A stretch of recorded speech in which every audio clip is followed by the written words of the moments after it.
Bueno, muy buenas noches a todos, a todas. Tengan la grata presencia de entrar a esta ¿No? serie de ¿Ya dos me han mandado webinars el link? que vamos a tener el día de Por hoy. abajo. Me permito empezar dándole la ¿Cómo? palabra al director de la Fundación Internet Bolivia, que va a dar la inauguración y presentar también a las personas que nos van a estar acompañando durante este webinar. Cristian. Muchas gracias, Camilo. Buenas noches a todos y todas, a quienes nos acompañan. Muchas gracias por darse cita a este webinario, que como bien menciona Camilo, es uno de dos webinarios que vamos a tener. Este webinario titula Desafíos para los derechos digitales y la integridad sexual de la niñez y adolescencia en Bolivia. Es un título amplio porque vamos a hablar en realidad del contexto que da a la aprobación de la ley 1636, ¿no? Entonces, este es un esfuerzo conjunto que estamos haciendo entre la Fiscalía General del Estado y las organizaciones Save the Children, Fundación Internet Bolivia, Asociación Aguayo y ONG Realidades. Organizamos este webinario en un contexto muy particular, que es el de la aprobación de la ley 1636, como les mencioné, o Ley para la Protección de la Integridad Sexual de Niñas, Niños y Adolescentes en Entornos Digitales, que es una ley que se aprobó aproximadamente hace 2 meses atrás. Esta ley surgió como una necesidad urgente de atender los miles de casos que el Ministerio Público ha venido registrando con respecto a vulneraciones de los derechos de las infancias en entornos digitales, sobre todo vulneraciones graves que constituyen delitos de abuso sexual, pero que en tanto la normativa en Bolivia era bastante vaga. En varias ocasiones las denuncias que se recibían pues no eran atendidas y eso ampliaba el círculo de la violencia y la impunidad, ¿no? Que esa es una de las razones principales por las cuales justamente se empieza a promover esta ley. Pero también organizamos este webinario en un contexto de cambio de autoridades nacionales y legislativas que estamos teniendo con la intención de impulsar una agenda activa y propositiva para resolver las necesidades de política pública en beneficio de de los niños, niñas y adolescentes de Bolivia. Es nuestra intención que las autoridades que empiezan funciones a partir del próximo 8 de noviembre vean esta temática como una prioridad en tanto las infancias son un sector altamente vulnerable y que requiere, por supuesto, toda nuestra atención. El objetivo entonces de este webinario es dar un contexto de por qué se aprueba esta ley 1636 y a partir de ese contexto también empezar a hablar de sus alcances. Tendremos esta noche justamente miradas diversas en relación a este contexto que les menciono. Primero tendremos un breve contexto legal que estará a cargo de la doctora Alejandra Rocha, fiscal superior en razón de género de la Fiscalía General del Estado. Luego abordaremos el contexto regional y comparado, aprovechando que nos acompaña la especialista Marina Meira de la Organización de Derechos Digitales, que es una organización regional, y ella nos expondrá los aprendizajes que tienen a partir de la regulación que están también empezando a implementar en Brasil, que es una regulación similar a la que tenemos en Bolivia. Seguidamente tendremos a Luan Méndez de la Fundación Internet Bolivia, quien nos va a introducir la situación de las violencias digitales que tenemos en nuestro país y esa mirada será complementada con la exposición de Andrés Villalobos del Instituto de Ciencias del Comportamiento de la Universidad Católica Boliviana. Finalmente, Jimena Tito, especialista experta técnica en protección de la niñez y gobernanza de Save the Children, nos va a dar una reflexión final de cierre y generar ese puente para el webinario que tendremos el día de mañana, ¿no? Entonces, agradezco a cada uno de los expositores y expositoras, a las organizaciones que estamos impulsando esta iniciativa y saludo también a quienes nos acompañan. Muchas gracias. Muchas gracias, Cristian, director de Fundación Internet Bolivia. Y bueno, y en un esfuerzo conjunto con la Fiscalía General del Estado, tenemos también la presencia de la doctora Alejandra Salis Rocha Villazuel. Ella es actualmente fiscal superior en razón de género, tiene experiencia amplia en derechos humanos, en Estambul, en Minnesota, diplomado en argumentación jurídica, democracia intercultural, es amplia su experiencia, y así como también tiene mucha protección en protección y asistencia a las víctimas de trata de personas. Entonces estamos muy felices de tenerla con nosotros para que nos pueda dar un poco el contexto de la ley. Como mencionó Cristian, va a ser una serie de dos webinars. Hoy tenemos una mirada nacional, regional, y mañana estaremos presentando la ley en su plenitud. Entonces, muchas gracias por su asistencia, doctora Alejandra Zocha. Le cedo la palabra para que nos pueda explicar el contexto de la ley. Muchas gracias, Camilo. Muy buenas noches a todos y todas quienes se encuentran conectados en esta plataforma Zoom. En tanto me colaboran con la presentación, yo quiero saludar a los organizadores de este evento. Como bien lo han señalado al Bien, inicio, ahora sí ya está. un saludo especial al director de Fundación Internet Bolivia, Cristian León, y a Jimena Tito, quien es experta en protección de la niñez, y también forma parte de la organización Save the Children. De igual manera, un saludo a la Asociación Aguayo como a la ONG Realidades, pues gracias al trabajo conjunto de todas estas instituciones juntamente con la Fiscalía General del Estado hemos querido dar continuidad a lo que es este ciclo de capacitación y socialización sobre lo que es la ley 1636, que como también lo han señalado, es una ley que ha sido impulsada por la Fiscalía General del Estado. De hecho, mi persona se encuentra en representación de nuestro fiscal general, el doctor Roger Mariaca Montenegro, y de esa manera, pues también darles la bienvenida y agradecerles a todos por su participación, a todos los profesionales que están de alguna manera involucrados con el área o con esta cadena de atención a víctimas, en este caso los niños, niñas y adolescentes. Para poder aprovechar el tiempo que tenemos el día de hoy, voy a dar inicio a lo que es la presentación, que en todo caso va a ser una pequeña exposición de lo que ha sido el contexto, ¿no? En cuanto a la construcción de lo que en algún momento fue un proyecto de ley que surge del trabajo del Ministerio Público, en este caso de la Fiscalía Superior en Razón de Género, y la Fiscalía General, liderada por el fiscal general. De esa manera es que voy a pedirles si por favor pueden pasar a la siguiente diapositiva. Esta es la ley 1636 que ha sido promulgada el 10 de septiembre del año en curso para la protección de la integridad sexual de niños, niñas y adolescentes en entornos digitales, ¿no? Este proyecto de ley, como bien lo señalaba al inicio, surge de la necesidad detectada dentro de la institución del Ministerio Público en base a la justificación y el contexto que a continuación voy a señalar.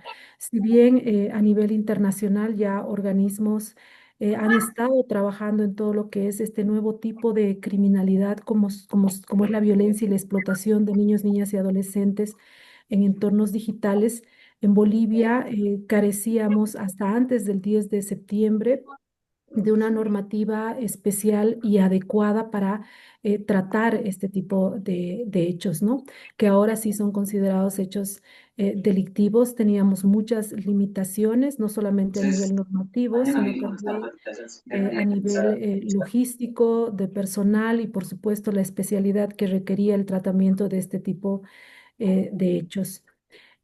Asimismo, señalarles que dentro de los convenios internacionales que han sido suscritos por la Fiscalía General y en este caso organismos internacionales como por ejemplo NECMEC, que tiene su sede en los Estados Unidos.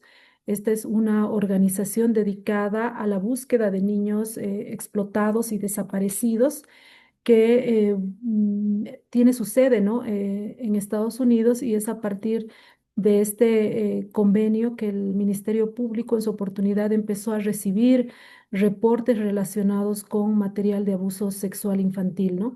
Quiero hacer énfasis en esta terminología que vamos a emplear, tomando en cuenta de que hasta ahora y en base a la jurisprudencia, tanto a nivel internacional como nacional, únicamente se denominaba como pornografía infantil, ¿no? La mal llamada pornografía infantil. Y como ustedes saben, pues la pornografía de hecho involucra un consentimiento, una aquiescencia, situaciones o aspectos que no pueden ser atribuidos en este caso a niñez y adolescencia, ¿no? Es en ese sentido que a partir ya de la unificación y la uniformidad en cuanto al lenguaje que debemos utilizar, es que se ha determinado ya a nivel internacional que el término correcto es el de material de abuso sexual infantil, ¿no? MASI. Eso ha dado inicio a que el Ministerio Público empiece a trabajar en estos reportes que se recibían a partir de estas plataformas internacionales. Sin embargo, nos encontrábamos con el gran obstáculo de que no podíamos adecuarlo a la normativa vigente, precisamente por los vacíos y las lagunas que teníamos en nuestra normativa. Entonces, de manera muy forzada lo hacíamos, adecuábamos en todo caso a los tipos penales con los que contábamos, en este caso, pornografía como agravante de la pornografía de adultos y también el delito de trata de personas, ¿no? Y por supuesto, tomando en cuenta que esto no es solamente hechos que se suscitan en entornos digitales, pues también echábamos mano a lo que son los tipos penales convencionales y que seguramente son de conocimiento de todos ustedes, como son el abuso sexual, la violación, la corrupción. Entonces, estas limitaciones daban lugar a una impunidad en todo caso y a una limitación para poder perseguir a estos delincuentes y, por supuesto, procurar la sanción, ¿no? De los mismos y el rescate, ¿no? De lo más importante que en este caso son las víctimas, ¿no? Es así que a partir de la promulgación de esta ley se da un giro en lo que es la normativa a nivel de nuestro país, porque ya con el registro y el aumento de este tipo de denuncias que ustedes, como bien saben, se suscitan, ¿no? En todo lo que son las redes sociales, en los juegos en línea, en la mensajería instantánea, que son pues el pan de cada día de todos nosotros y que si bien ha llegado a facilitar no solamente el estudio de niños, niñas y adolescentes, estudiantes, universitarios, sino también nuestras relaciones interpersonales, pero ello no está alejado de lo que también ha implicado un grave riesgo para nuestra niñez y adolescencia, ¿no? Es en ese sentido que se ha trabajado desde el Ministerio Público un proyecto de ley que posteriormente pasa a mesas técnicas conformadas no solamente por profesionales y funcionarios del Ministerio Público, sino también con los involucrados en lo que es la atención como parte, ¿no? De la cadena de atención a víctimas. La siguiente, por favor. Les comentaba que las cifras realmente son alarmantes. De hecho, en la gestión pasada del año 2024 hemos registrado un total de 33.300 reportes recibidos de plataformas internacionales como NECMEC, que daban cuenta, ¿no? De indicios no solamente de tráfico de menores, sino de contenido pornográfico encontrado en redes sociales relacionados con distribución, el ciberacoso a menores, el comúnmente llamado grooming, el sexting y otro tipo de figuras como por ejemplo la captación y propuestas sexuales a niños, niñas y adolescentes. Las víctimas oscilan entre 0 a 14 años y los agresores entre 25 a 60 años. Actualmente, la Fiscalía cuenta con una unidad especializada en el tratamiento y gestión de este tipo de material de abuso sexual infantil, lo que nos ha permitido obtener buenos resultados con relación a sentencias que actualmente hemos obtenido, condenatorias y también al rescate de víctimas, que a la fecha son más o menos un número de 33 víctimas rescatadas. Sin embargo, antes de la promulgación de esta ley, pues estábamos con las manos atadas y, como les decía, únicamente estábamos obligados a adecuar a otros tipos penales con los que contábamos y de manera prácticamente forzada. La siguiente diapositiva, por favor. Esta propuesta legislativa que nace del corazón del Ministerio Público es presentada el 31 de marzo del 2025 y podemos decir que en un tiempo récord se ha podido lograr la promulgación de la ley después de pasar por por una serie, ¿no?, de pasos obligados, como ha sido la presentación no solamente ante la Cámara de Diputados en sus respectivas comisiones, sino de manera posterior a la Cámara de Senadores, para finalmente obtener el consenso y la unanimidad y el voto unánime de todos los legisladores para poder aprobar este proyecto ya en la Cámara Alta, ¿no? Es así que el 10 de septiembre del año 2025 tuvimos ya la gran noticia de la promulgación de la ley 1636, que, bueno, en todo caso hemos aplaudido la decisión de nuestros legisladores de atender no solo de manera prioritaria este proyecto de ley, sino que también esta respuesta oportuna ha dado lugar a confirmar, ¿no?, lo que el Ministerio Público en su momento consideró como una necesidad imperante de poder contar con esta normativa. La siguiente, por favor. Y bueno, la ley 1636, no voy a entrar a detalle porque funcionarios precisamente de la Fiscalía Superior en Razón de Género van a ser quienes den a detalle cada una, el contenido en sí de la ley 1636, pero quería yo resaltar el objeto de esta ley, que es precisamente la de establecer un marco regulatorio para identificar, investigar y sancionar a los responsables de la comisión de delitos cometidos en contra de la integridad de niños, niñas y adolescentes en entornos digitales a través de cualquier tecnología de la información o comunicación. Siguiente, por favor.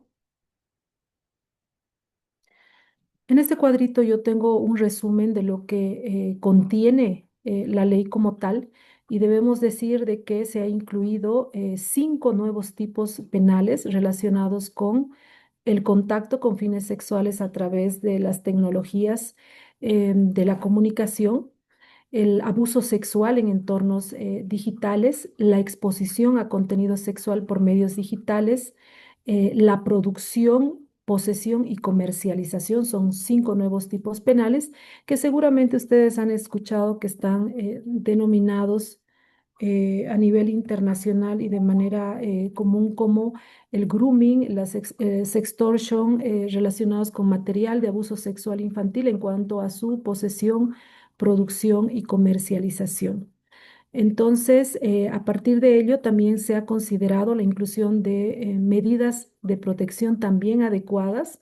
Una de ellas es la prohibición, ¿no?, de la difusión de los datos personales o imágenes de las víctimas menores de edad, porque sabemos que ellas están sometidas a una constante revictimización a partir de que estas imágenes o videos están colgados en la nube, en la internet, y de manera indefinida. Entonces, esta era una medida de protección urgente y necesaria, además de la disposición de la eliminación inmediata de este material, no solamente de los dispositivos de los delincuentes, sino también de las plataformas digitales. Y algo muy importante, el acceso y apoyo psicológico y atención integral a nuestras víctimas, porque no debemos olvidar que ellas son el centro de lo que viene a ser este tipo de protección y salvaguarda que da, en este caso, el Estado.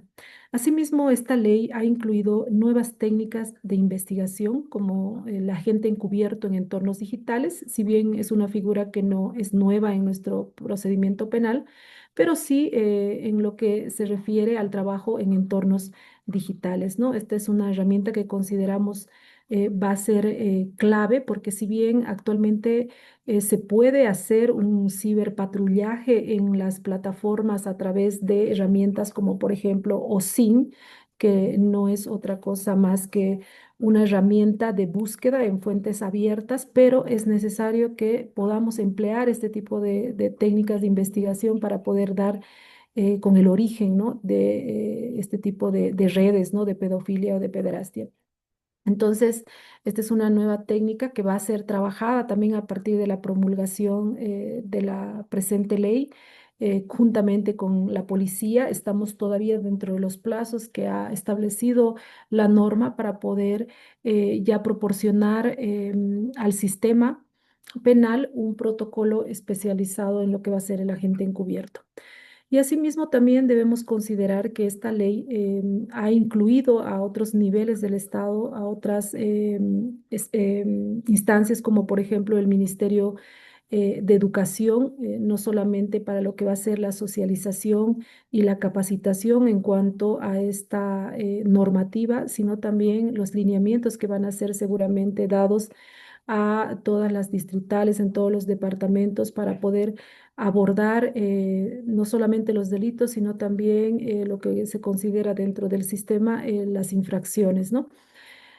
Asimismo, también involucra al Ministerio de Salud porque no deja de lado esta ley lo importante que es la salud mental, en este caso de nuestras víctimas, y no solamente las víctimas directas, sino también las familias. Y algo muy importante que también ha sido considerado por la normativa es la corresponsabilidad de las familias, porque entendemos que es allí donde se debe ejercer este control en cuanto al acceso que tienen los niños, niñas y adolescentes a las redes, a las plataformas, a los juegos en línea, a la mensajería instantánea, ¿no? Entonces, si ustedes ven, es un trabajo conjunto, no solamente involucra a las fuerzas del orden, es decir, a la policía, a la fiscalía, sino también al órgano judicial, por supuesto, también a las instancias promotoras, receptoras de denuncia y sobre todo a las familias, a los padres de familia que van a ser pues claves en que en esta ley pueda tener un verdadero alcance y protección a este sector vulnerable, ¿no? Y un aspecto también importante de donde surge también no solamente la necesidad de trabajar en esta temática, sino la importancia del apoyo que ha recibido el Ministerio Público, como es la cooperación internacional, ¿no?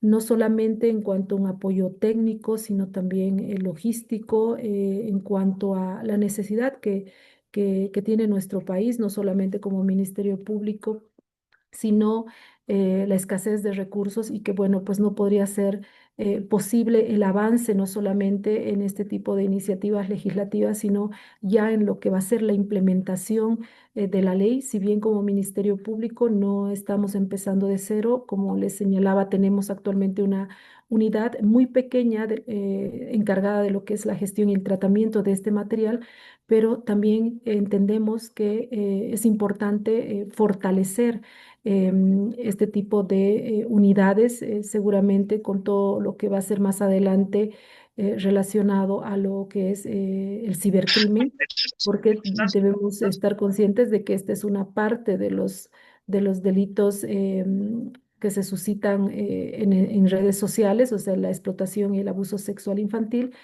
También hay otra rama que seguramente también va a ser considerada y esto va a ser el punto de partida para que también se puedan suscitar otro tipo de reformas un poco más adelante, ¿no? Que incluyan a otros sectores como por ejemplo mujeres y otro tipo de delitos, ¿no?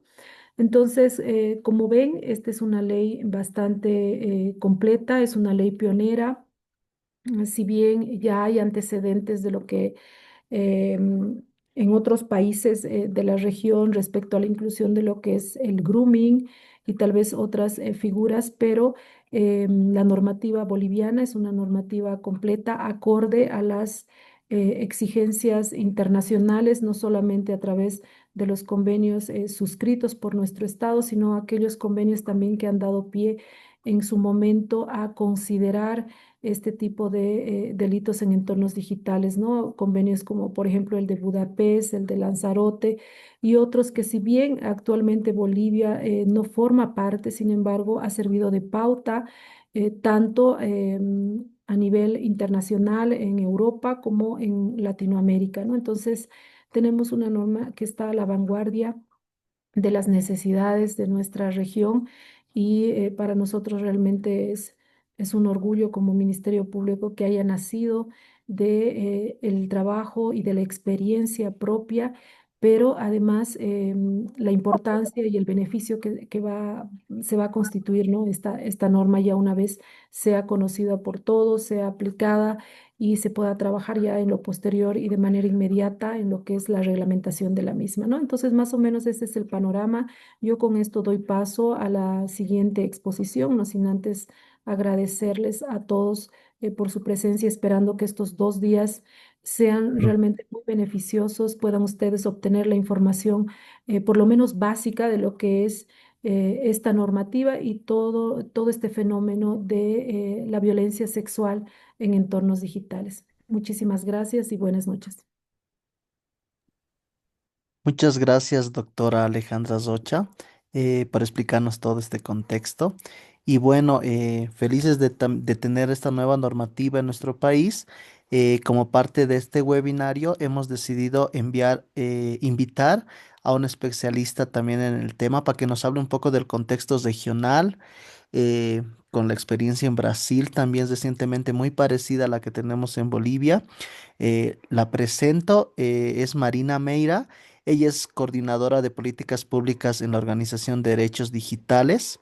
Es abogada y máster en divulgación científica y cultural. Cuenta con experiencia en investigación, incidencia y litigio estratégico en varias organizaciones de sociedad civil. Y también ella ha sido coordinadora de la Secretaría de de Políticas Digitales de la Presidencia de la República de Brasil. Entonces es un honor tener a Marina con nosotros. Y bueno, Marina, te doy la palabra para que puedas empezar con tu disertación. Muchas gracias, Camilo, y buenas noches a todas y todos.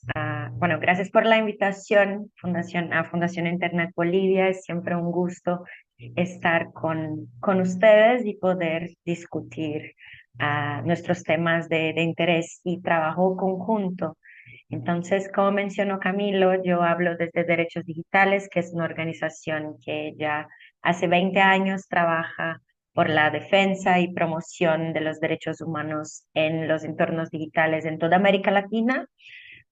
Pero yo hablo también desde Brasil, donde nací y donde vivo, así que voy a traer el contexto regional de América Latina, pero también el contexto específico de Brasil, donde recién se aprobó una ley bastante amplia para la protección de niños, niñas y adolescentes en entornos digitales. Antes de eso, para empezar, me gustaría presentar un poco de contexto, que es un poco de por qué necesitamos regular tecnologías digitales o los entornos digitales para proteger a niños, niñas y adolescentes. Entonces, en 2017, ya hace casi 10 años, el UNICEF publicó un dato de que un tercio de todos los usuarios de Internet en el mundo son personas con menos de 18 años. Pero sabemos que la Internet no fue diseñada o creada pensando en estas personas, pero vemos también que cada vez más temprano están utilizando esas tecnologías y tenemos muchas veces como esta idea de que los más jóvenes son nativos digitales. Por un lado, sí es verdad que cada vez más temprano están utilizando estas tecnologías, pero eso no significa que comprenden sus riesgos, de la misma manera que no decimos a niños o adolescentes como para caminar solos en la calle, también dejarlos solos en los entornos digitales los expone a riesgos. Entonces, al mismo tiempo que están en los entornos digitales, la manera como disfrutan de esos entornos es bastante desigual. Entonces, el acceso a tecnologías digitales es muy desigual, pero también la educación digital, la manera como van a saber y estar apoyados también para navegar en estos entornos es muy distinta. Entonces, si pensamos en familias, por ejemplo, que tienen madres solas o madres que están sobrecargadas o familias en general, padres también, muchas veces dejan sus niños utilizando entornos digitales, utilizando pantallas para poder trabajar o para poder cuidar de la casa y muchas veces sin la educación digital. Entonces hay también que pensar en maneras de regular este entorno para que los niños y niñas y adolescentes puedan tener una experiencia positiva. Tenemos la OCDE, trae una clasificación de riesgos a que están expuestos las personas con menos de 18 años en entornos digitales que llaman de 4 Cs. Entonces son los riesgos de contenido, esto sería el primer C, que sería la exposición a materiales nocivos como materiales de instigación a suicidio, a la pornografía, los discursos de odio, la desinformación. Sabemos que eso trae una serie de consecuencias. También es importante que si bien la OCDE les dice riesgos, hoy tenemos un montón de evidencias que esos riesgos se transforman en daños concretos también. Ya tenemos muchos ejemplos y evidencias concretas de que los riesgos no están solo en este plan de potencial. El segundo C serían los de riesgos de conducta, que serían los riesgos creados por las propias interacciones de los niños en los entornos digitales, como el ciberbullying, por ejemplo, los riesgos de contacto, que sería la exposición a interacciones dañinas o criminales con adultos, entonces el acoso, la explotación sexual infantil, y entiendo que la nueva ley boliviana se enfoca bastante en los riesgos de estos tres primeros Cs. Tenemos también los riesgos de consumo, que son la idea, los riesgos vinculados al perfilado comercial, que sabemos que hoy basa los principales modelos de negocio de la Internet. Entonces, como eso se relaciona a niños, a niñas y adolescentes, y también la manera como están inducidos al gasto, a gastar en la Internet. Entonces, por ejemplo, el contacto con publicaciones o con anuncios de juegos de azar, que son un gran problema en la región, cada vez más grande acá en Brasil, por ejemplo. Y sabemos que en general personas, niños están se desarrollando y no tienen herramientas para distinguir muchas veces incluso qué es contenido de publicidad, qué es contenido orgánico, así no tienen recursos para resistir a las presiones comerciales.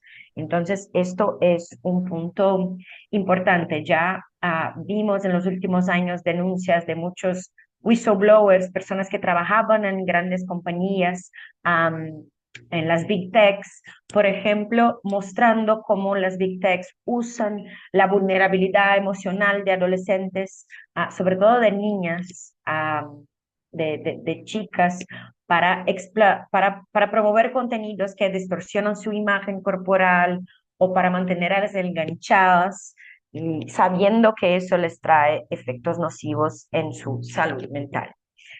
Al mismo tiempo, tenemos, la OCDE menciona los de riesgos transversales, que entiende a que están expuestos los niños, niñas y adolescentes de nuestros entornos digitales, que serían, por ejemplo, la pérdida de privacidad, los riesgos a su salud física, muy relacionados a la adicción, por ejemplo, o muchas veces también con la visión, porque las pantallas traen problemas relacionados con la visión, con la luz azul, la salud mental también, y otros riesgos, muchas veces no totalmente conocidos aún, relacionados al uso de tecnologías avanzadas o de la IA o de las nuevas tecnologías en general.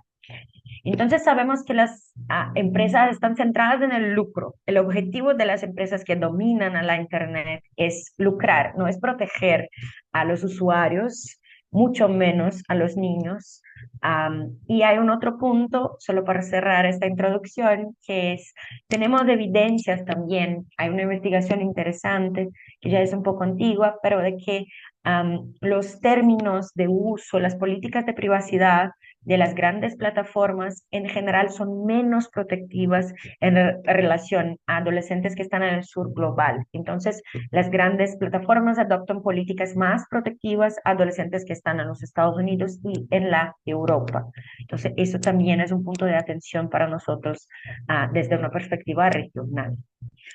Y bueno, considerando todos esos riesgos, no es en vano que en los últimos años, sobre todo en los últimos 5 años, empezó un movimiento fuerte regulatorio en relación a la Internet con foco en la protección de niños y niñas en entornos digitales. Entonces, el primer gran marco, por decir, es el 2021, que es la Observación General 25 del Comité de los Derechos del Niño de la ONU, que es básicamente una observación general que interpreta la Convención de los Derechos del Niño de la ONU, que es de 1989, y dice que reafirma que todo lo que está en la convención, todos esos derechos de los niños, pues el interés superior de la niñez, la protección integral de la niñez, que son grandes marcos en los que están basadas todo el derecho internacional de protección a la niñez, que esos derechos también se aplican a los entornos digitales.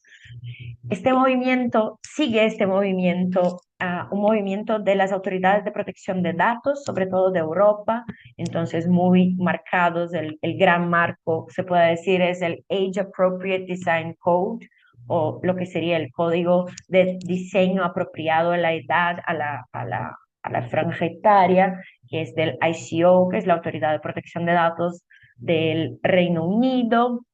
El Digital Service Act, que es una regulación más amplia de plataformas, también de la Unión Europea, también trae reglas específicas para la niñez. Vemos este movimiento también en Australia, por ejemplo, que aprobó en 2021 su Online Safety Act, y después en 2024 una ley que es pionera que prohibió el uso de redes sociales para personas con menos de 16 años. En los Estados Unidos también vemos este movimiento. Tienen un proyecto de ley que se llama Kids Online Safety Act, que ya tiene media sanción. Y acá en la región, en julio de este año, Colombia aprobó una ley para la protección o la prevención y educación sobre los riesgos en línea y la promoción de hábitos saludables. Entonces tienen como la razón, por decir, de aprobación de esa ley de Colombia es de promoción de salud mental de niños y niñas en entornos digitales.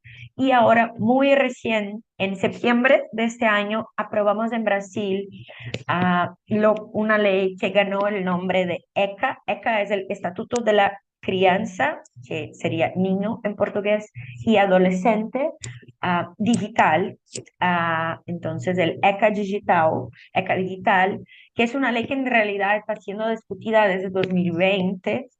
Yo en este año trabajaba en una organización que trabaja específicamente los derechos digitales de niños y niñas, entonces desde el inicio de las discusiones estaba en el tema de esta ley.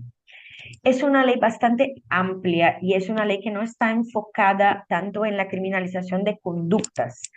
Muchas de las conductas que están, por ejemplo, criminalizadas en la ley boliviana ya estaban criminalizadas hace algunos años acá en Brasil. Así que es una ley un poco más amplia de regulación, sobre todo de las empresas que comandan a la Internet acá en Brasil. ¿Por qué? La ley parte de la idea de que los modelos de negocio están causando directamente o amplificando violaciones de derechos de los niños en línea. También entonces, con este enfoque en las empresas más que en las personas que están generando vulneraciones de derecho, también a ellas, pero sobre todo a las empresas. Se entiende también que muchas veces hablamos sobre la responsabilidad de las familias de supervisionar o de controlar lo que sus hijos o hijas o niños en general hacen en línea, y eso sí es importante por un lado, pero es importante pensar también que hay una asimetría de poder. Entonces muchas veces las familias no saben apoyar a sus hijos, y es necesario, y esto es base también del derecho internacional de protección a la niñez, que es esa responsabilidad compartida. Todos han que promover los derechos y proteger a los derechos de niños y adolescentes, incluso las empresas que están en la Internet. Entonces les traigo un poco, es una ley bastante amplia, como mencioné, esta ley de Brasil, pero les menciono algunos como puntos principales y quedo acá a disposición también para intercambiar sobre puntos principales, pero vale la pena la lectura y creo que es posible comprender el portugués, considerando ahí el portuñol, que es también, yo siempre juego, que es un idioma oficial de nuestra región, América Latina. Entonces, el primer punto es que la ley, el ámbito de aplicación, la ley es aplicable a todo producto o servicio de tecnología dirigido a niños, niñas y adolescentes o con probable acceso por parte de adolescentes. Esto es un punto importante porque muchas veces lo que pasa es que las redes sociales, por ejemplo, no son dirigidas a niños, niñas y adolescentes. Vemos que en general los términos de uso de estas plataformas, de las grandes, van a decir que están dirigidas a personas con más de 13 años o más de 16 o más de 18 incluso. Pero sabemos que los niños y adolescentes están en esos entornos. Sí, hay un montón de evidencias, las grandes investigaciones apuntan a eso. Entonces, esto es importante porque ahí también se aplica la ley a estos servicios. ¿Y qué dice la ley? Estos servicios y estos productos que están en el ámbito de la ley deben garantizar la protección prioritaria, el interés superior de los niños, niñas y adolescentes y siempre un alto nivel de privacidad, protección de datos y seguridad. La ley trae una lista de riesgos en relación a los cuales los proveedores de esos servicios y productos deben prevenir y mitigar. Entonces, deben prevenir y mitigar que niños, niñas y adolescentes accesen, sean expuestos o reciban recomendación o contacto con estas cuestiones, que son ¿qué?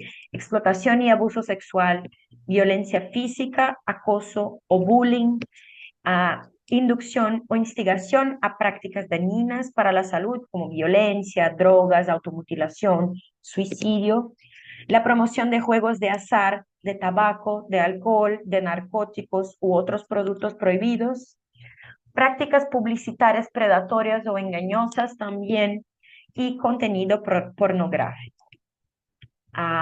También tienen estos proveedores de servicios o productos que pueden ser accedidos o que estén dirigidos a niños, niñas y adolescentes, deberán diseñar sistemas que eviten el uso compulsivo por este público. Entonces sabemos que los algoritmos funcionan para enganchar a la gente con mecanismos que no para el contenido. Entonces, esto es importante. También deben ofrecer contenidos apropiados a la edad, entonces bloqueando el acceso a materiales ilegales, a materiales inadecuados. Otro punto que es bastante importante de la ley es prohibir el perfilado. Se prohíbe el tratamiento de datos de niños, niñas o adolescentes para el fin de direccionamiento de publicidad. Esto es un punto bastante importante. Esto está en la observación general 25 del Comité de los Derechos del Niño de la ONU, porque se sabe que justo es un uso para explotación comercial, es un uso indebido de estos datos. Y se agrega también el deber de que implementen verificación etaria confiable. O sea, hoy muchas veces cuando se adentra a un sitio web, se ve que hay como que hacer un check el tic de una caja que es como, sí, yo declaro que tengo más de 18 años, pero sabemos que eso no es un mecanismo de verificación de edad confiable, porque esto es un método de autodeclaración, por decir, y desde mi punto de vista, este es como el gran nodo por resolver o a que enfocar en la implementación de la nueva ley de Brasil, porque si pensamos que tenemos una ley que crea reglas diferenciadas para niños, sea para que no accedan a un tipo de contenido dañino o para que sus datos sean tratados de manera distinta, diferenciada, hay que saber quién es niño, quién es adolescente, quién es adulto, para tratarlos de manera distinta. Al mismo tiempo, tener estos métodos de verificación de edad en la Internet cambia la manera como usamos la Internet. porque usamos la Internet desde una perspectiva de que la Internet es anónima y el anonimato y la protección de la privacidad para que no se vigile en todo lo que estamos haciendo en línea es muy importante, incluso para los propios niños y adolescentes. Si pensamos, por ejemplo, niños y adolescentes en contextos autoritarios o con familias autoritarias y que quieren comprender un poco más sobre salud reproductiva o sobre su orientación sexual, por ejemplo, también tienen derecho a la privacidad, los niños, niñas y adolescentes. Así que este es un gran punto a pensar, a ponderar. También cómo funcionan estos métodos, si funcionan, tenemos ya algunas evidencias también de que muchas veces se aplican de manera desproporcionada, como se usan métodos, por ejemplo, de reconocimiento facial en servicios que no traen riesgos directos a niños, niñas y adolescentes. Así que es un punto importante de ponderación. Algunas otras cuestiones importantes de la ley de Brasil establecen el reporte obligatorio a autoridades nacionales o internacionales cuando se detectan posibles crímenes graves, entonces crímenes o contenidos de aparente explotación, abuso sexual, secuestro, aliciamiento. Si esto es detectado, hay que reportar, obligatoriamente las plataformas tienen que reportar a autoridades y tienen la obligación también de retención de datos y metadatos de este contenido y del usuario después para fines de investigación. Tienen que disponibilizar también las plataformas a todos los usuarios canales para que puedan denunciar contenidos dañosos, dañinos o de vulneración a niños, niñas y adolescentes, pero al mismo tiempo también tienen que disponibilizar, hay reglas para el debido proceso en esta moderación de contenidos, o sea para que la persona que creó este contenido pueda oponerse y decir, no, es un contenido legítimo, por ejemplo. Y para cerrar, y ya estoy cerrando porque sé que mi tiempo termina, hay también dos puntos que son importantes, que son, se establece el deber a las plataformas de que publican a cada semestre informes de transparencia sobre qué tipos de acción están implementando para mitigar los riesgos de que niños accedan a contenidos dañinos o de contacto con contenidos dañinos. Incluso estos reportes tienen que incluir las auditorías de las medidas de las evaluaciones de impacto a la seguridad y a la salud de los niños que ellos tienen que conducir. Hay medidas también que las obligan a brindar acceso a datos de sus servicios a investigadores para que puedan conducir investigaciones sobre vulneraciones de derechos de niños y adolescentes, lo que es muy importante. Y por último, la ley establece también que la Autoridad Nacional de Protección de Datos de Brasil, que ya existe hace algunos años, hace 5 años, que ella va a estar encargada de hacer la supervisión y la fiscalización de aplicación de la ley.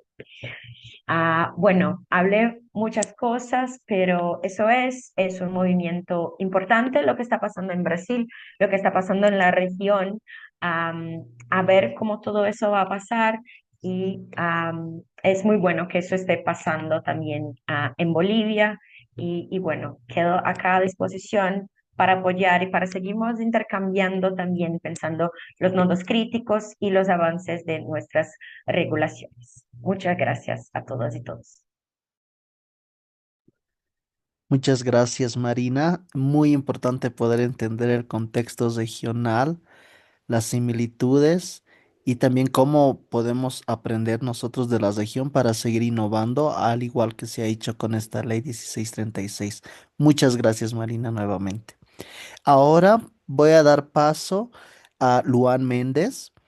Ella es coordinadora del Centro SOS Digital, que es un equipo especializado en acompañamiento y respuesta a violencias digitales de la Fundación Internet Bolivia. Luan es directora programática del área de violencias digitales de género, precisamente de la Fundación Internet Bolivia, y tiene posgrados en gobernanza Internet del Digi en la Universidad de San Andrés de Argentina.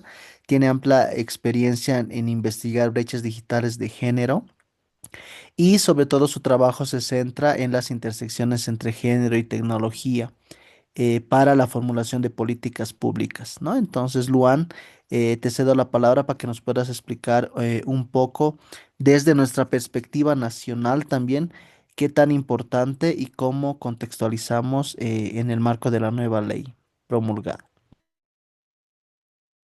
Perfecto, muchísimas gracias Camilo por la presentación. Un saludo a la doctora Rocha y también a Marina por las dos brillantes exposiciones.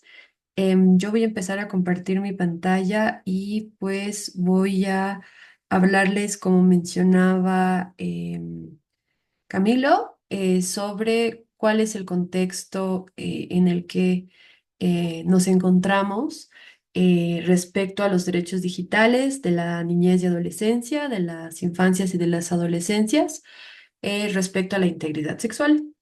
Para eso me gustaría contarles un poco desde dónde voy a hablar y desde dónde nacen, digamos, todas estas reflexiones y todas estas propuestas.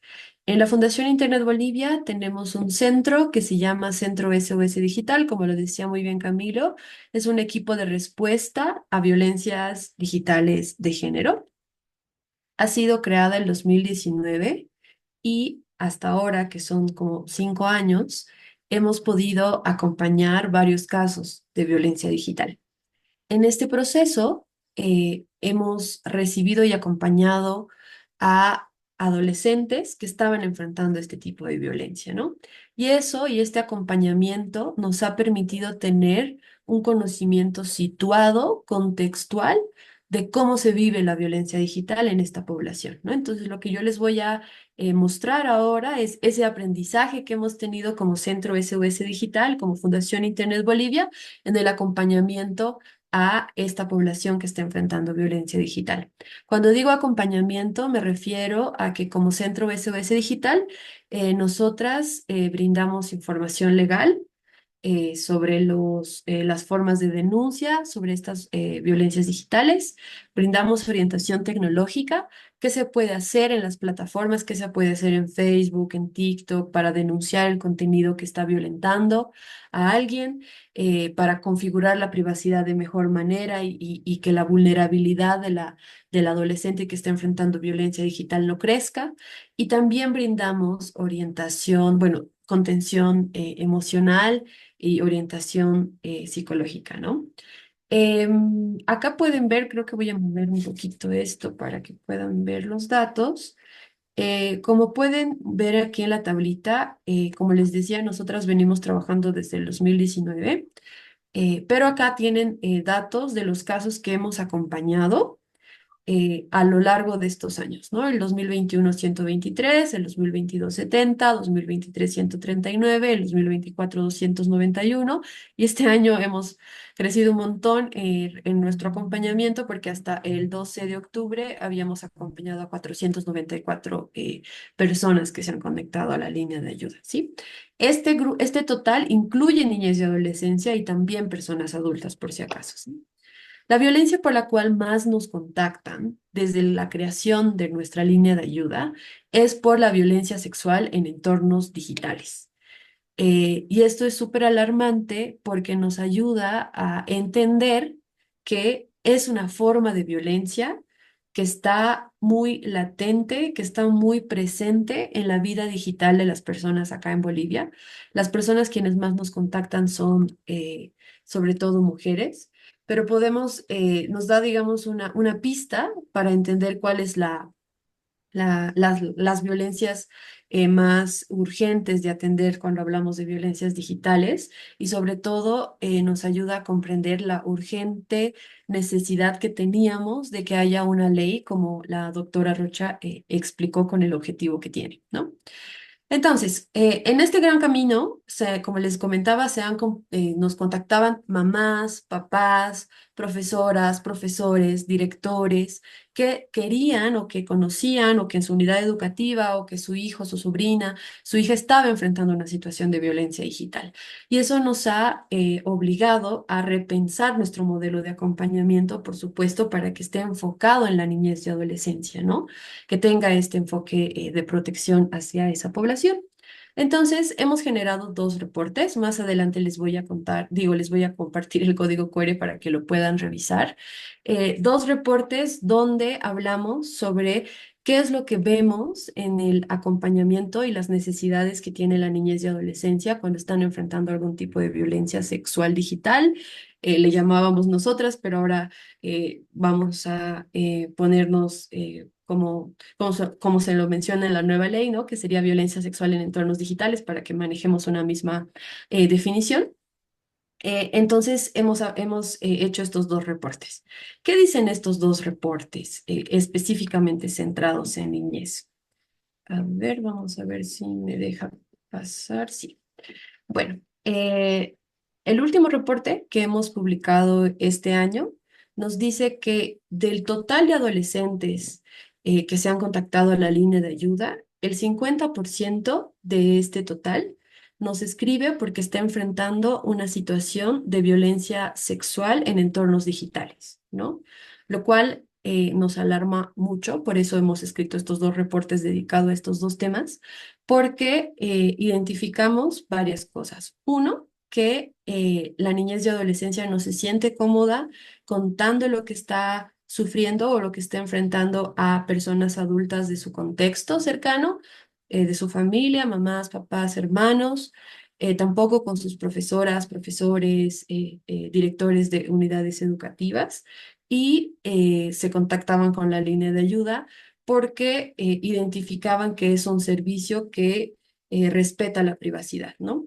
Cuando nosotras hacíamos la pregunta, ¿has hablado de esto con alguien más? Ahí es donde nos respondían, no, porque tengo miedo de varias cosas, ¿no? Como que ejerzan violencia física en su familia, que las culpabilicen, que no los entiendan, etcétera. Hay muchas cosas que ustedes también se pueden imaginar. ¿Cómo ha sido nuestro crecimiento en casos, en porcentajes de los casos que hemos recibido de jóvenes, niñas, niños y adolescentes? Este dato incluye también personas jóvenes de 18 a 24 años. Como pueden ver, ha habido un incremento bastante grande desde el 2019 al 2024 respecto al porcentaje de niñas, niños y adolescentes y personas jóvenes que se han contactado a la línea, ¿no? Esto demuestra que hay eh, que hay un vacío que ya se está intentando, y eso nos alegra mucho, como que rellenar con esta nueva normativa de dónde a buscar ayuda, cuáles son los mecanismos para poder hacer una denuncia, cómo acompañar a mi hija e hijo o alumno, estudiante de mi unidad educativa que está enfrentando violencia digital. Entonces, eso nos preocupa, ¿no? Como ese vacío que existe. Entonces, de estas experiencias, de estos casos que hemos recibido, hemos identificado que uno de los desafíos para poder enfrentar la violencia sexual mediante plataformas digitales, mediante entornos digitales, es la educación sexual integral digital, ¿no? Aquí en la presentación lo ven como ESIT, que es una estrategia clave para prevenir la violencia sexual en entornos digitales. ¿Por qué? Porque esta educación nos va a permitir que la niñez y adolescencia comprenda de mejor manera crítica, que comprenda de manera crítica, mejor dicho, los contenidos a los que están expuestos, ¿no? Esto que mencionaba Marina, la educación sexual integral digital puede incluir que la niñez y adolescencia entienda que las plataformas digitales, estas grandes empresas tecnológicas, tienen un fin último que es lucrar, generar ganancias económicas, ¿no? Y que por eso van a haber ciertos contenidos. Entonces, eso por un lado. Después, la educación sexual integral digital nos ayuda a que la niñez y adolescencia desarrolle una identidad sexual sana y ejerzan su autonomía sobre su cuerpo y sobre sus relaciones, ¿no? Y a través de esta educación sexual integral digital, que no es o sea, obviamente se tiene que adaptar al ámbito digital, pero si ustedes hacen la correlación con la educación sexual fuera de Internet, que también es súper importante que la niñez y adolescencia las tenga. Es valioso traspolar, digamos, este aprendizaje al ámbito digital, reconociendo que el ámbito digital va a ser un espacio donde se construye identidad sexual, donde se genera autonomía, ¿no? Y también donde se expresa a través del cuerpo. Entonces, nosotras creemos desde el Centro SOS Digital que apostarle a la educación sexual integral digital puede ayudar un montón a que la niñez y adolescencia identifique riesgos asociados a la violencia sexual en entornos digitales, también construya una sexualidad digital, obviamente respetando, digamos, la edad en la que se encuentran, construye una identidad digital sana, ¿no? Eh, Eso por un lado. Por otro lado, como mencionaba también Marina, en el acompañamiento que hemos tenido con mamás, papás, educadores, nos hemos visto de algo que quizás no nos sorprenda mucho, pero también es importante mencionarlo como uno de los desafíos a resolver, es pues la brecha digital generacional, ¿no? Eh, Como lo mencionaban muy bien previamente, la brecha digital generacional nos dice que pues muchas veces las niñas, niños y adolescentes conocen o se sienten más familiarizados o tienen más habilidades tecnológicas que dentro de sus familias. Y eso es un problema porque puede pasar que en las familias las personas adultas no puedan brindar este acompañamiento digital respetuoso que nosotros le llamamos. Ahorita les voy a explicar por qué, porque no cuentan con estas habilidades digitales, ¿no? Entonces, ese es un gran problema. Lo que hemos visto en el acompañamiento que hemos hecho en familias es que pasan distintas cosas con las mamás, papás y cuidadores. Una de ellas es que satanizan el uso de la tecnología, ¿no? Como no le entendemos, como este aparato genera como tanta violencia, pues es mejor que nadie lo utilice, ¿no? La segunda opción es que muchas veces en casos de violencias digitales, por no conocer las formas en las que puedes apoyar o acompañar a tu hijo, a tu hija, pues recurren a otras formas de violencia, ¿no? Como violencia psicológica, violencia física incluso. Y una tercera respuesta que hemos identificado en este acompañamiento es que se entiende el acompañamiento como vigilancia. ¿Qué quiere decir esto? Que en algunos casos las personas adultas, mamás, papás o cuidadores deciden instalar estas aplicaciones que se llaman de control parental, que son aplicaciones que tú instalas en el celular y puedes como hacer seguimiento a todo lo que hace tu hija o la niña, niño o adolescente en su celular o mientras se conecta a internet, ¿no? Entonces, eso también es preocupante. Todas estas respuestas son bastante preocupantes, ¿no? Porque una es como que prohíbe el uso de la tecnología, el otro genera otras formas de violencia y la otra recurre a la vigilancia, recurre a la tecnología como una solución, ¿no? Y todas estas respuestas no son las más adecuadas porque dejan de lado que para poder brindar un acompañamiento digital a la niñez y adolescencia es importante construir espacios de confianza, ¿no? Con la niñez y adolescencia, construir espacios de escucha activa, construir espacios de diálogo que permita a la niñez y adolescencia compartir y reconocer las señales cuando se encuentran en una situación de riesgo, ¿sí? ¿Cómo les podría decir? Todavía se debate mucho sobre si hay que utilizar aplicaciones de control parental o no. Y pues las investigaciones que se han hecho es de que utilizar este tipo de aplicaciones de control parental, aunque son muy populares, pues como nos decía muy bien Marina, plantean preocupaciones en torno a la privacidad, ¿no? No ayudan a que la niñez y adolescencia genere autonomía y normaliza el control digital, ¿no? Normaliza la vigilancia. Y eso cuando estas personas crezcan, puede llevar a que o ejerzan este tipo de violencia, de vigilancia, cuando sean personas adultas contra otra persona, o la normalicen, ¿no? Entonces eso es bastante preocupante cuando hablamos de derechos digitales.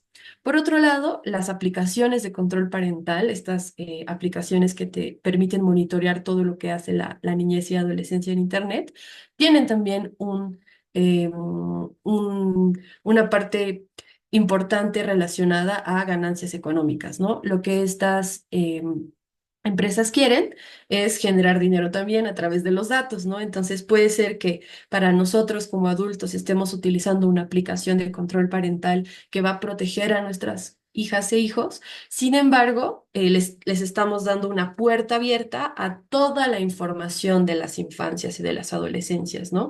Entonces ahí también es un debate bien interesante para poner sobre la mesa que las situaciones de violencia sexuales o las situaciones de violencia digital no se van a solucionar o no van a ser respondidas solamente con la tecnología, ¿no? Y eso es algo que también es un desafío en el país porque estamos dando como algunos pasos bastante importantes sobre legislación, pero esto tiene que venir acompañado de una mirada crítica de que no todas las respuestas van a estar centradas en la tecnología, sino también en cómo nos organizamos alrededor de ella, ¿no? Entonces, desde el Centro SOS Digital hablamos mucho de que es necesario construir una forma de acompañamiento comunitario, digamos, social, que involucre a los colegios, a las unidades educativas, etcétera, etcétera. Ya para ir terminando, me faltan dos slides más. Esta también es un desafío muy importante. Sí, con esta ley que nos habló la doctora Rocha se han dado grandes pasos hacia eso, pero todavía hay mucho por hacer respecto a la coordinación con las plataformas digitales, ¿no? Tal cual como lo mencionaba Marina, estas plataformas tienen una responsabilidad importante porque en estas plataformas, en estas empresas tecnológicas, es donde sucede la violencia, ¿no? Entonces, como nos ha contado Marina, en la ley ECA en Brasil, plantean exigir una rendición de cuentas a estas empresas, ¿no? Desde que les exigen informes de transparencia cada cierto tiempo, desde que les exigen tener medidas de seguridad diferenciadas por población, es una forma de exigir rendición de cuentas. Y lastimosamente acá en Bolivia estamos un poco retrasados en este aspecto de poder exigir que las empresas que operan en el país tal vez no tienen oficina física, pero sí utilizamos sus redes sociales, ¿no? Facebook, Instagram, WhatsApp, TikTok, puedan responder a la normativa que existe en el país, ¿no? Ese es un gran, gran, gran obstáculo que tenemos que pensar y organizarnos para ver cómo lo resolvemos. Y no es algo que solo nos pasa acá en Bolivia, sino hay otros países que tal vez son más chiquitos en población y que no y que quizás no representan ganancias económicas para estas empresas, por eso tal vez no nos dan tanta atención. A Ecuador, por ejemplo, le pasa algo parecido con esta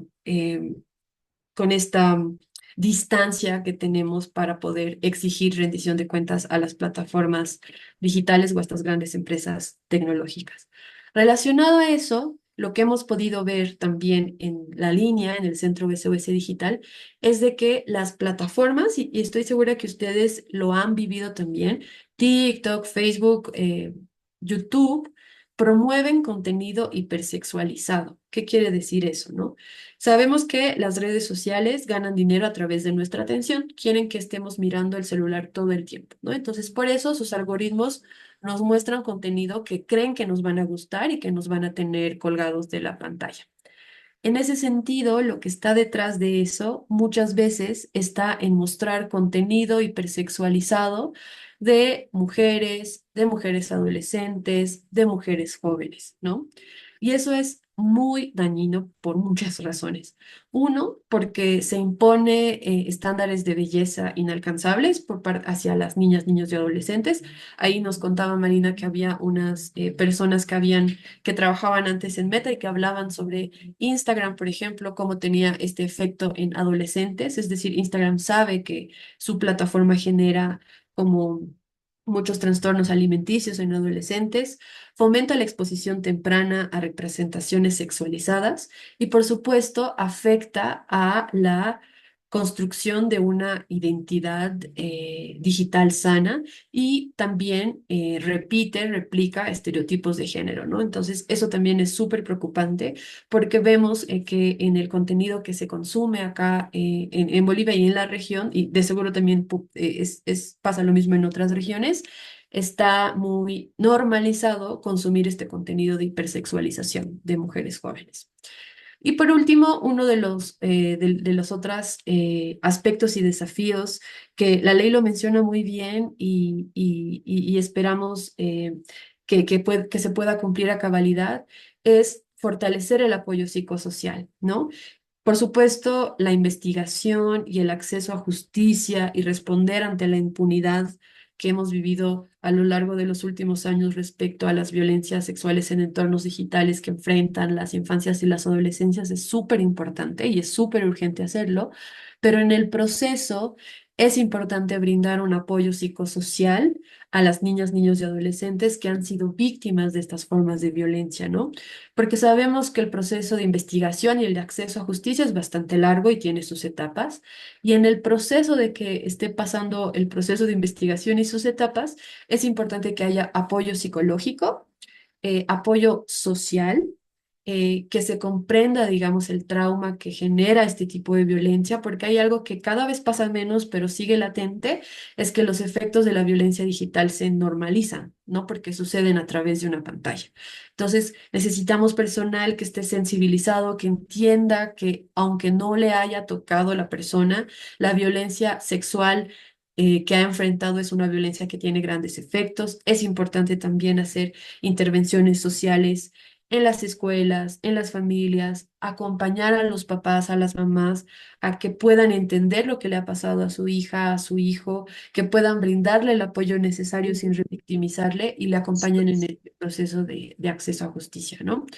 Ya con eso que haya sido contenido que les haya podido nutrir un poco desde el trabajo que ustedes realizan.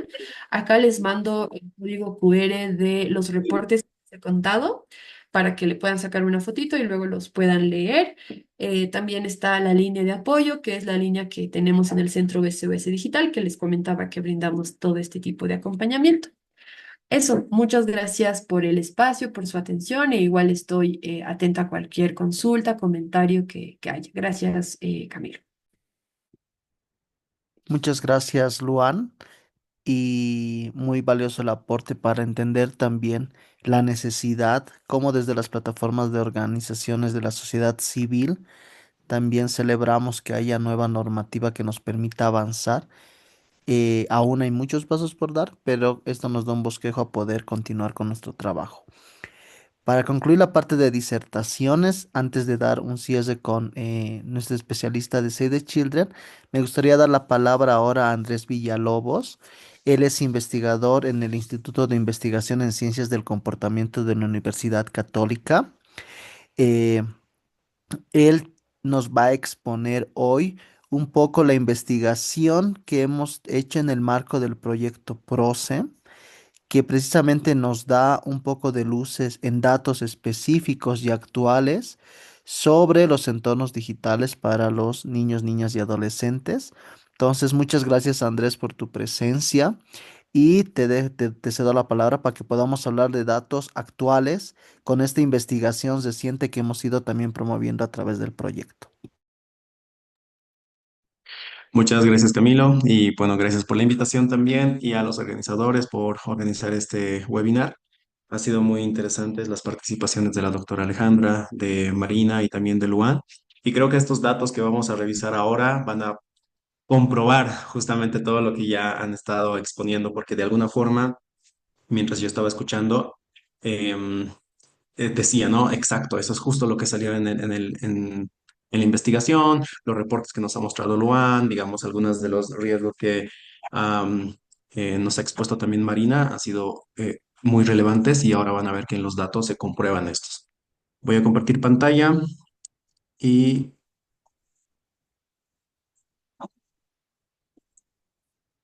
bien, voy a cerrar esto.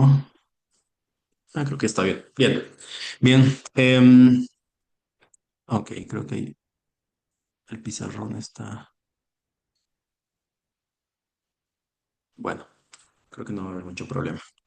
Em, Bien, en primer lugar, la investigación se llama Navegando entre riesgos invisibles y oportunidades reales, las niñas, niños y adolescentes en el entorno digital. Esta investigación se realizó el año pasado. Esta investigación que se realizó el año pasado y que también que se realizó dentro de este proyecto PROCE, forma parte de la red global internacional de Global Kids Online. Global Kids Online es una iniciativa que ha salido a partir de la London School of Economics, en la cual lo que busca es proponer una aproximación y una metodología para investigar y poder recopilar datos sobre los riesgos y las oportunidades en el espacio digital en niñas, niños y adolescentes. Al tener una misma metodología, un mismo instrumento para poder medir esto, nos da la posibilidad de poder hacer algunas comparaciones, tanto regionales como entre países. Por ejemplo, Bolivia ya forma parte de de esta red internacional y algunos países de la región como Uruguay, Argentina, Brasil, que Brasil hace un seguimiento cada año, em, también Costa Rica, forman parte de esta red y nos permite también a nosotros poder hacer comparaciones de esta investigación con, con los datos de la región para ver en qué situación está Bolivia en comparación con esos países. Un poco sobre la metodología. Esta investigación es mixta. Tiene una parte que es cuantitativa y tiene otra parte que es cualitativa. Respecto a la parte cuantitativa, se realizó con una muestra de 1.200 adolescentes entre los 13 y los 17 años. Se ha buscado que sea una muestra representativa. Esto es uno de los requisitos para poder postular a esta red internacional. Te piden que sea una muestra representativa a nivel nacional. Entonces es una muestra nacional que tiene la representatividad de género, edad y región. En región se han tomado municipios grandes del eje troncal, municipios grandes fuera del eje troncal y municipios intermedios. La técnica ha sido una encuesta cara a cara a partir de una cartografía que se realizó. Y la herramienta ha sido la adaptación del instrumento propuesto por Global Kids Online. Se ha conversado especialmente con los países de Costa Rica y Chile para poder hacer una adaptación de este instrumento al contexto boliviano. Por la parte cualitativa, se han hecho grupos focales a 144 niñas, niños y adolescentes en las ciudades de Santa Cruz, Sucre, Tarija, La Paz y El Alto. Y también se han realizado 13 entrevistas a padres, madres de familia. En total se han realizado 16 grupos focales y se ha usado una técnica de metáfora para identificar y poder hablar sobre los riesgos, las oportunidades y una categoría muy importante que es la mediación. Bien, estos son como unos datos técnicos para poder ver la investigación. Al final de la presentación les voy a mostrar un QR en el cual van a poder tener acceso al reporte final y donde van a poder ver los datos de manera más detallada, de manera más profunda, donde se explican con mayor detalle los análisis que se han realizado para el tratamiento de los datos. Los hallazgos. Global Kids Online te sugiere que se tenga, que se haga una investigación con 5 categorías principalmente. La primera es acceso y usos, habilidades digitales, mediación y apoyo social, oportunidades y riesgos digitales. Y también te va ofreciendo algunas subcategorías las cuales tú puedes profundizarlas. Y en esa hemos hablado específicamente o hemos tocado la subcategoría específica de violencia. Estas 5 categorías tienes que realizarlas sí o sí, son como una de las condiciones también para poder formar parte de la red y ya estas subcategorías, dependiendo de los intereses de la investigación, puedes incluirlas. Y específicamente en Bolivia estaba el interés de poder conocer la parte de cómo era la violencia digital, la violencia sexual digital en el contexto boliviano. Vamos a hablar un poco sobre los usos. Para tener un poco de los conceptos, el acceso y usos. El acceso se refiere básicamente a qué tan fácil es conectarse a Internet, considerando el tipo de conexión, los dispositivos disponibles, los lugares desde donde se accede y las barreras que pueden impedirlo. Y los usos, básicamente se trata de las aplicaciones que utilizan las y los adolescentes y con qué frecuencia lo hacen. Es importante estos resultados de manera muy, muy rápida porque para empezar, contextualizando, ¿qué tan frecuente con qué porcentajes las y los adolescentes acceden y usan tanto los dispositivos digitales como las herramientas? Para poder entender la magnitud y la necesidad como de esta ley, la 1636, en qué contextos se están implementando. Y algo que también es importante, que lo dijo Marina, es que el Internet no fue pensado para el uso de niñas, niños, adolescentes. Sin embargo, em, aquí podemos ver cómo está siendo usado. Por ejemplo, el celular es el dispositivo más usado. En Bolivia, según los datos, el 86,39 de las y los adolescentes entre 13 y 17 años usa celular. Y las aplicaciones las que más usan son el WhatsApp con el 83,5%, TikTok, que se ha vuelto muy popular a partir de la pandemia, y aquí se borró el logo, pero es YouTube, el YouTube con el 76,7%. También es importante mencionar esto, ¿no? Que el 77,4% de las y los adolescentes tiene al menos un perfil en redes sociales, porque este dato es muy importante, es muy alto. Y no solo que es muy alto, sino que la mayoría de las plataformas suelen tener restricciones, pero sin embargo, como justamente igual había mencionado Marina, estas restricciones suelen ser, no sé si burladas, pero a pesar de las restricciones del uso respecto a las edades, igualmente las niñas, las y los adolescentes acceden. Y bueno, el celular es más, esto es lo que nos comentaba un niño, que el celular es más portable y es más fácil de usar. Es un adolescente de Tarija, nos comentaba esto, por eso la preferencia del uso de celulares. Las habilidades digitales. Cuando nosotros hacíamos la revisión de las investigaciones existentes sobre los riesgos y oportunidades, nos dábamos cuenta que había una mayor porcentaje de investigaciones enfocadas en los riesgos, en la violencia, el grooming, el bullying, el ciberbullying. Y es importante estudiar estas categorías, sí. Sin embargo, tenemos que tener cuidado con que estas narrativas o estas tendencias de investigación nos lleve a criminalizar o, como lo decía Luan, a satanizar, ¿no? Las redes sociales y los dispositivos, porque definitivamente también se desarrollan habilidades digitales. Y esto también es importante ponerlo en mesa porque no solo es que hay riesgos, también hay habilidades digitales y oportunidades digitales que se tienen que potenciar. Por ejemplo, algunos datos así súper rápidos es que las habilidades menos desarrolladas en los adolescentes son justamente las de seguridad y de creación de contenido.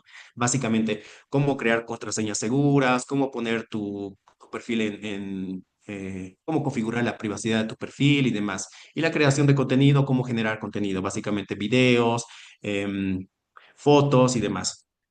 Las habilidades más desarrolladas, sin embargo, son las sociales, que básicamente se encargan de cómo puedes comunicarte con las personas que tú quieres comunicarte, ya sean amigos, familiares y demás.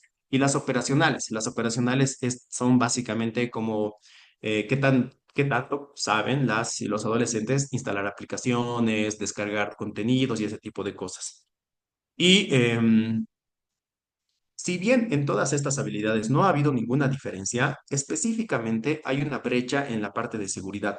Como podemos ver acá, solo el 40,5% de las adolescentes mujeres se sintieron capacitadas respecto a a la seguridad digital, a su habilidad en seguridad digital, en comparación del 48,5% de los hombres. Ahora, tenemos que tomar en cuenta que esto es una encuesta de cómo ellos perciben a partir de los ítems. Obviamente habría que hacer otro tipo de investigaciones para poderlos a prueba. Sin embargo, los hombres, los adolescentes varones se sienten más capacitados a diferencia de las adolescentes mujeres.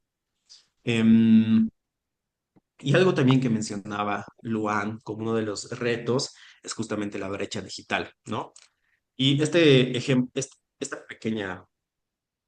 em, este pequeño testimonio puede ejemplificar un poco eso. Esta adolescente decía, a veces yo le enseño a mi mamá.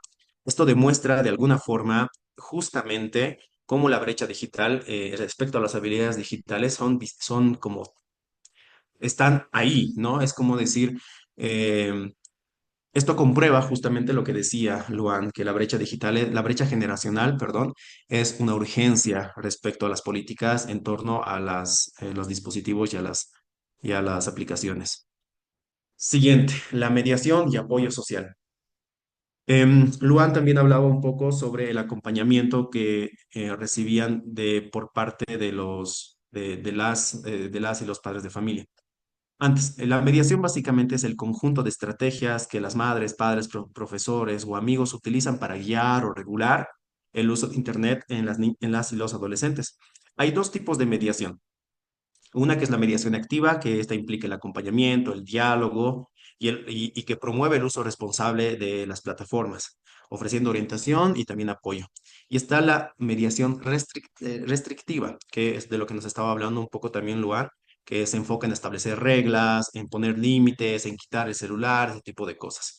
¿Qué es lo que nos mostró la investigación? Lo primero es que el 72.2% de los profesores usa una mediación restrictiva.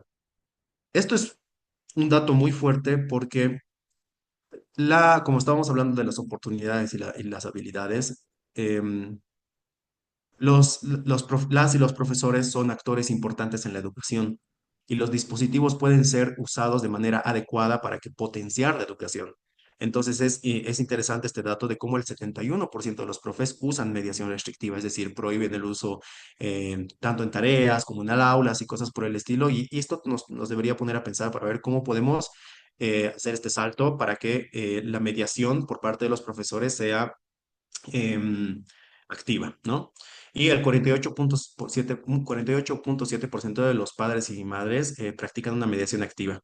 Si bien es un porcentaje importante, es casi la mitad de los padres que también recurren a este tipo de mediaciones para poder guiar el acompañamiento de las niñas, los niños y los adolescentes y sería bueno potenciar este porcentaje, ¿no? Que no solo sea el 48%, sino que sea mucho más.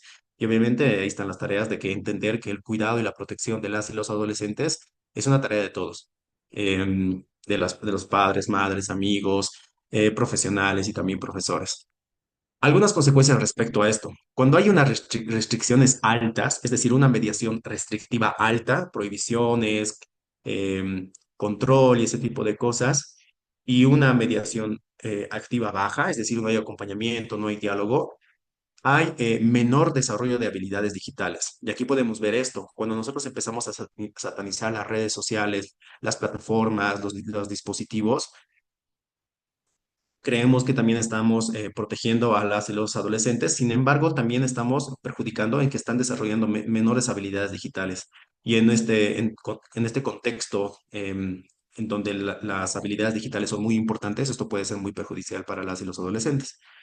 Em, y mira, por ejemplo, esto es interesante. Un adolescente decía, yo ya sé su contraseña, la he cambiado. Es decir, esta brecha digital relacionada con la mediación que no puede ser activa hace que las y los adolescentes burlen estos controles parentales. Entonces, por más aplicaciones que usen, muchos adolescentes saben cómo cambiar, saben cómo borrar historiales, saben cómo cambiar contraseñas, saben cómo averiguar cuáles son las contraseñas y ese tipo de cosas. Entonces, eso también nos tiene que llegar a pensar cómo podemos llegar, no solo a una mediación, sino como lo decía, me ha gustado mucho lo que decía Luan, que es un acompañamiento comunitario, ¿no? En donde entendamos que todas y todos somos responsables también de la protección y el cuidado de las y los adolescentes y de nosotros mismos de manera comunitaria. Entonces podemos saltar de un enfoque de información a un enfoque de acompañamiento comunitario.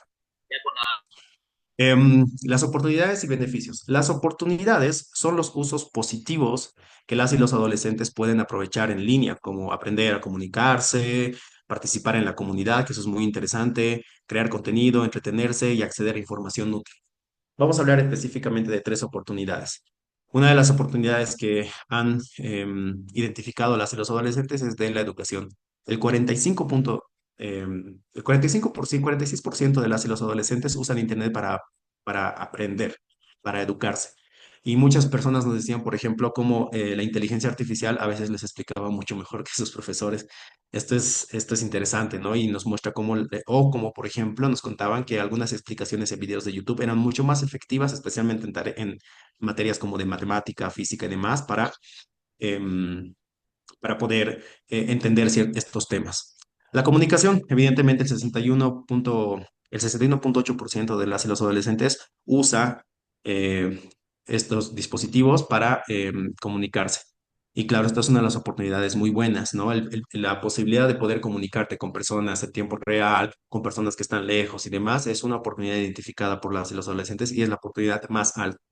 Y una oportunidad que está un poco más, digamos, baja, es que la creatividad ha sido también identificada como em, uno de las oportunidades, pero con un porcentaje un poco bajo del 28%.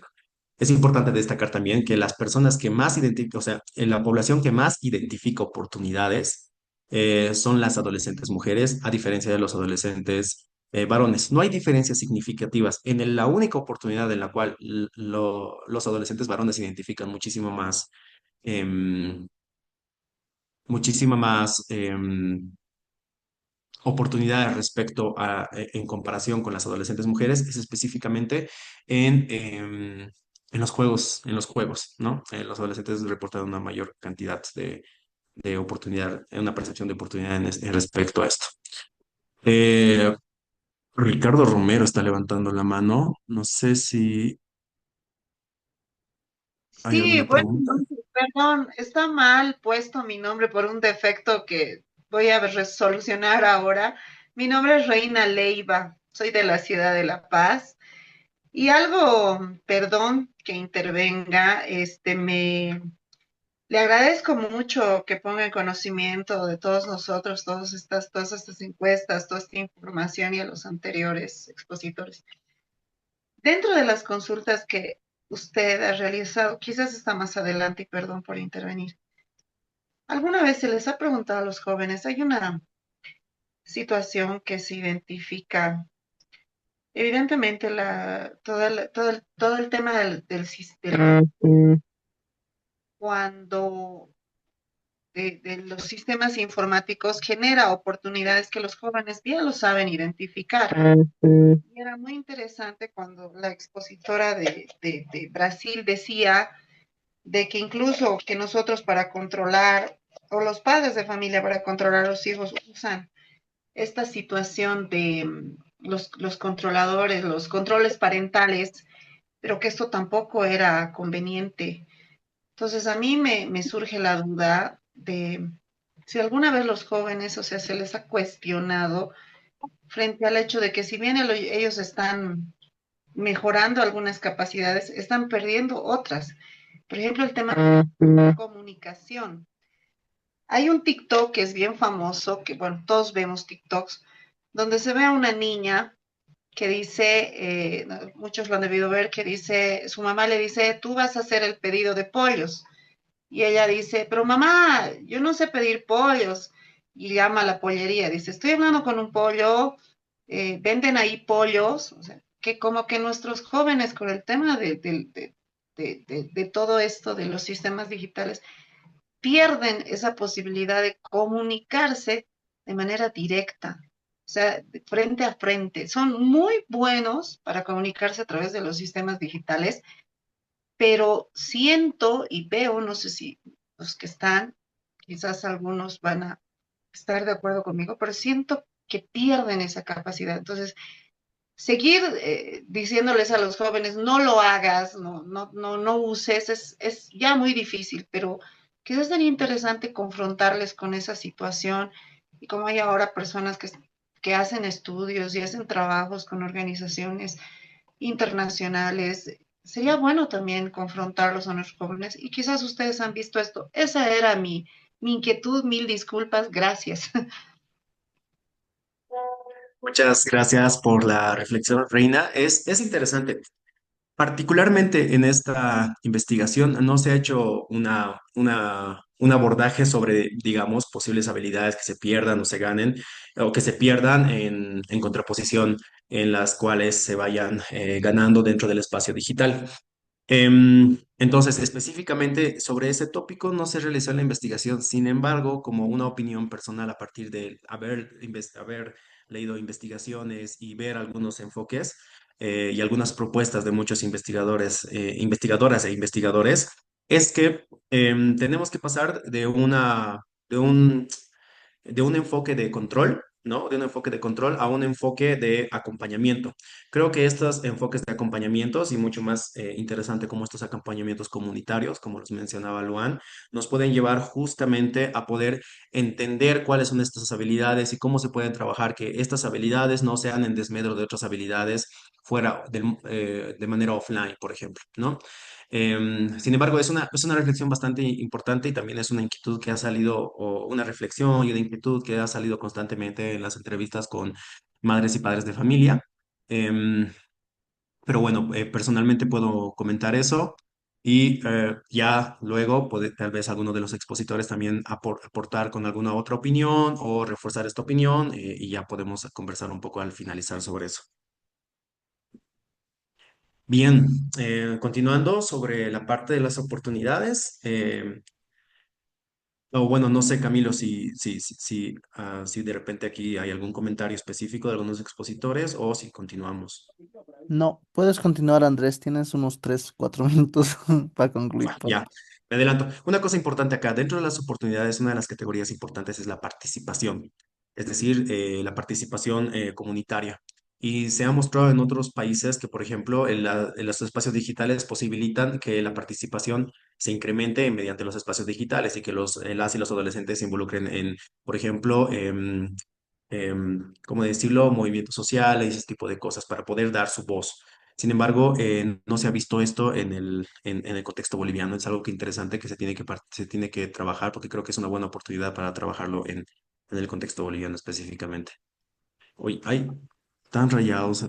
No creo que no perjudica mucho, pero bueno, vamos a seguir con la parte de riesgos.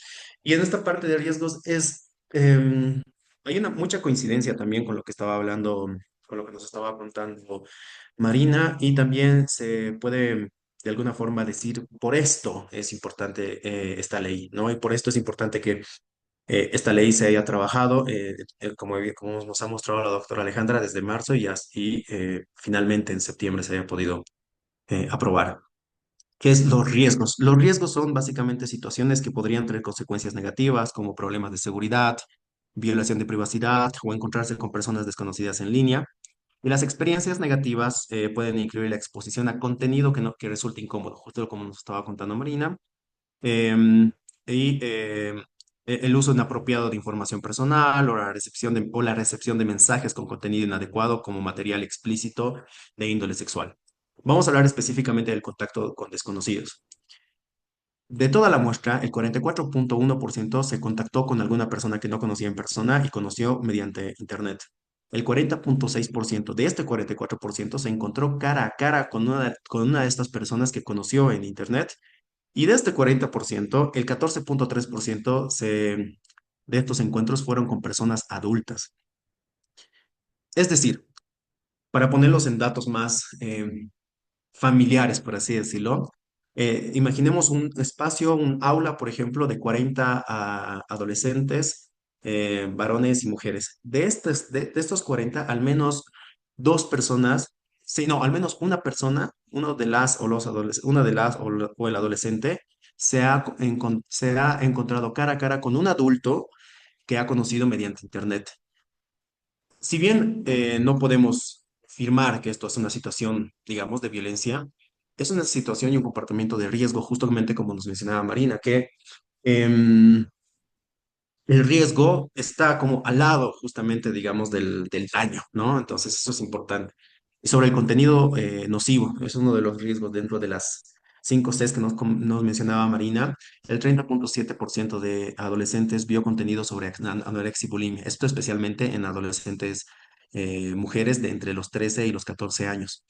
El 25.7% tuvo acceso a imágenes violentas o sangrientas, especialmente igual entre adolescentes entre 13 y 14 años. El 33.8% accedió a información sobre métodos de autolesión y el 40.6% accedió a mensajes discriminatorios y violentos. Podemos ver cómo este tipo de contenido em, es bastante frecuente. Podemos decir, bueno, que estos datos no son a más del 50% y demás, pero es preocupante. Es preocupante que el 30.7% de adolescentes entre 13 y 14 años consuma este tipo de contenidos, ya sea de manera voluntaria o sea de manera como dentro de los algoritmos te va poniendo como TikTok, por ejemplo.